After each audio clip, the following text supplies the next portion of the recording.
Olá, boa noite. 3 de setembro de 2025.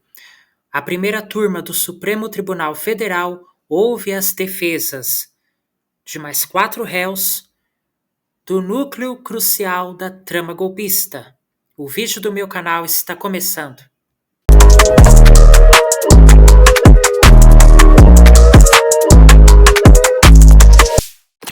Os advogados dos réus do núcleo crucial da trama golpista encerraram, nesta quarta-feira, 3 de setembro, as argumentações no Supremo Tribunal Federal em contraposição às acusações da Procuradoria-Geral da República. A defesa do ex-ministro do Gabinete de Segurança Institucional, Augusto Heleno, foi a primeira a se pronunciar. Questionou as provas colhidas pela Polícia Federal, alegou a dificuldade de acesso aos autos e afirmou que Heleno perdeu influência na segunda metade do governo de Jair Bolsonaro. A defesa do ex-presidente Jair Bolsonaro foi a segunda a se manifestar. O advogado alegou que não foi possível analisar a totalidade das provas e, ao contrário do que afirma a PGR, disse que não há qualquer prova que ligue Bolsonaro aos planos golpistas e violentos, como assassinato de autoridades e a invasão da sede dos três poderes. A defesa também criticou diversas vezes a delação do ex-ajudante de ordens de Bolsonaro, Mauro Cid, a quem chamou de não confiável.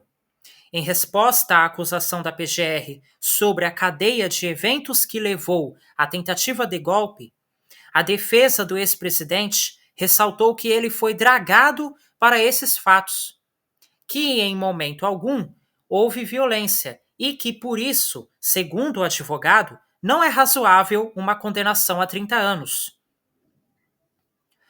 Contra a acusação da PGR de que Bolsonaro estava ligado a planos de ruptura democrática, um segundo advogado de defesa ressaltou que o ex-presidente discutiu instrumentos previstos na Constituição que ele não poderia adotar sozinho. O advogado de Paulo Sérgio Nogueira negou que o ex-ministro da Defesa tenha pressionado os então chefes das Forças Armadas a apoiarem o golpe.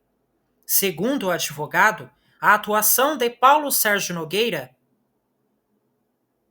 foi em sentido contrário, para tentar demover Bolsonaro de adotar medidas de exceção. No fim da fala do advogado, a ministra Carmen Lúcia pediu que ele explicasse a que estava se referindo quando disse que Paulo Sérgio Nogueira tinha atuado para demover Bolsonaro.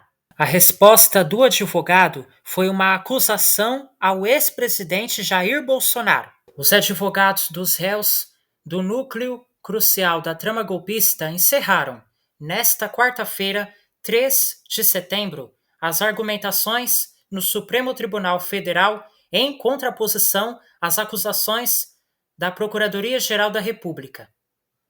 A última defesa a falar foi a do general Braga Neto, que foi candidato a vice de Jair Bolsonaro na chapa eleitoral derrotada nas urnas em 2022.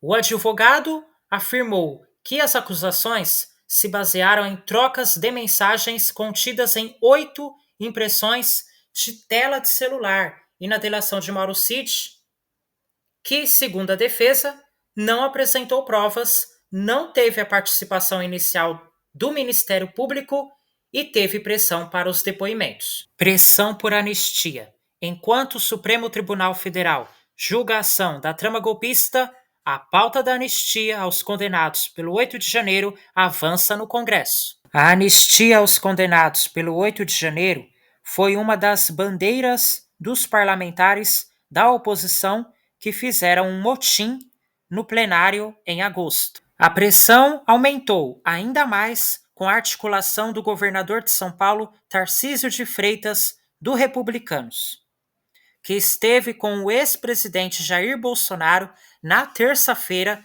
2 de setembro, que foi o primeiro dia do julgamento, e tinha reunião prevista para esta quarta-feira, 3 de setembro, com o líder do PL, Sóstenes Cavalcante, e o pastor Silas Malafaia. No total, 1.406 pessoas foram presas por causa do 8 de janeiro e de outros processos relacionados aos ataques à democracia. Dessas, 141 pessoas permanecem na cadeia, outros 44 estão em prisão domiciliar. A maioria já deixou a cadeia porque cometeu crimes menos graves e, por isso, respondeu em liberdade e já cumpriu a pena.